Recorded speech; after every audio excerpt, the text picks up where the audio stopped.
First of all, I want to say thank you. I want to thank the Lord, thank the Rooney family, Coach Tomlin and Kevin Colbert for just giving me the opportunity to show my abilities. I just want to just thank Steeler Nation for having me. Open up for questions. Ryan, your dad said today that he was a little surprised when the Steelers took you because everyone was sitting there waiting and he figured the Cowboys were going to pick you. But it's kind of stunned them that the Steelers took you. Were you surprised as they were? I was a little surprised, but I was surprised just to get drafted because you just never know who's going to draft you. And my dad said that people was hinting to him that the Steelers was talking about this. I mean, not the Steelers, but the Cowboys was talking about they're going to draft me with the next pick. But I'm happy that the Steelers drafted me, and I can't wait to go to Heinz Field and go out there and play in the Steelers jersey. Earlier, there were talks that the NFL draft advisory board said you were a second-round pick, and you said now you moved up there first-round pick. You didn't do the combine, so between your workouts and everything else, what moved you into the first round? Honestly, the whole time I pretty much felt like I was a first-round pick. I knew at the end of the day the tape was going to show it all, and I feel like I put up enough tape and have the coaches believe in me and go in the first round.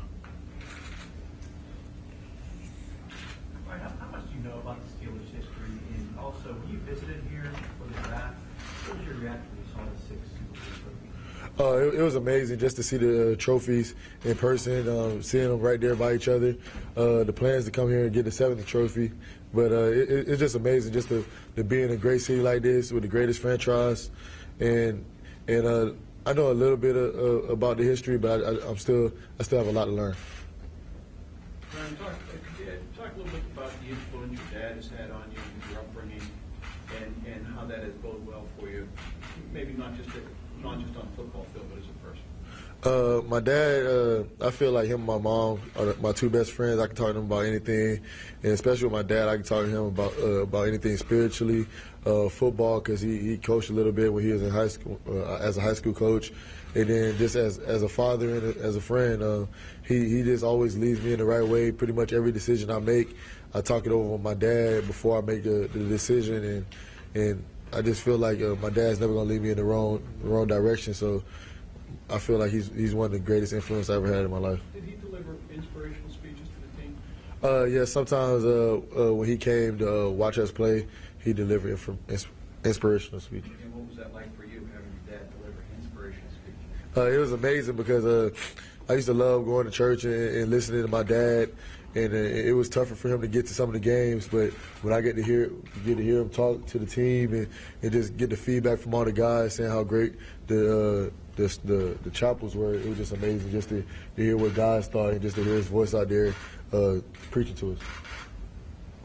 Ryan, what were the conversations like with the Steelers leading up to the draft, and also the phone call that you got from them last night when they told you that they wanted to take you? I first talked to the Steelers at my pro day, the combine, and we had a good talk, just telling me where they saw my abilities and how they felt fit. And then we did some board work at the combine, and then last night on the phone, it was just amazing just to see the 412 area code on my cell phone. It just words can't even describe it, and just to hear Coach Tomlin's voice and Kevin Colbert's voice on the phone and everybody's voice is just amazing. Just to know I'm gonna be here for the rest of my life. Were you surprised that it was the Steelers that called you? Yeah, I was a little surprised, just because it's just such a great franchise and the history of linebackers that they have, and just to know that I'm gonna be one in the history books now. Can you elaborate a little bit on that board work at the combine? We did. They'll just ask me some of the stuff from my base defense, and then they'll teach me some of the stuff. Drawing it up on the board. They just ask me to show my base defense, some of my sub packages. Then they'll show me some of the little things that they do, and then see if I can remember it. Do you see a lot of similarity between what you were doing in Ohio State and here? Yeah, I see a lot of similarity, especially when Coach Fickle comes here a lot and learn from these guys. So I feel some of the stuff that he taught me there will help me progress to this level. Is 50 going to be your number? Yes, sir. You know, Michigan got one of that here last. Hey. Hey, Next question. yeah, next question. Ryan, you talked about your parents and their influence and your dad. Has that helped you steer you through any obstacles in life? Oh yeah, that really helped me a lot because a lot of kids don't even have both of their parents, and it's a blessing to have both of your parents. And then some kids don't even talk to their parents like I do, and I can talk to my parents every day. Sometimes I talk to them 3-4 times a day. So just to have them in my life to help me through all the decisions in my life, it's an amazing feeling. Ryan, you wore some different jerseys last year, correct? Different numbers to support some teammates and former friends. Can you talk a little bit about why you did that? My sophomore year, I wore number 48 because one of my close friends had died from muscular dystrophy, and I just wanted to because he really never got to play. So I just wanted to play through him and let people understand what the disease is about and everything. Then Christian Bryant had got hurt this year, and he was the leader of our defense.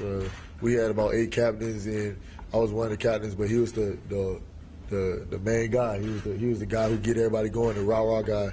And just to see him hurt, it just was deep in my heart. I feel like I had to do something about it. I talked to him about it, talked to Coach Meyer about it, and we all felt that it would be great for me to have his number and just feel like he's still out there on the field with us. Ryan, you're affected from alopecia, is that right?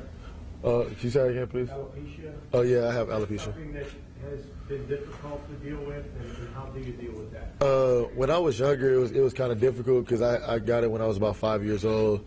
I was probably the only little kid walking around with a bald head, and it was kind of tough because kids are mean. Kids pick on you and say things that hurt your feelings, but I just embraced it. I feel like if you didn't like me for who I am, then it's a problem with you. And I feel like it's my signature now. I love having alopecia, and I feel like having a bald head actually saves me a lot of money.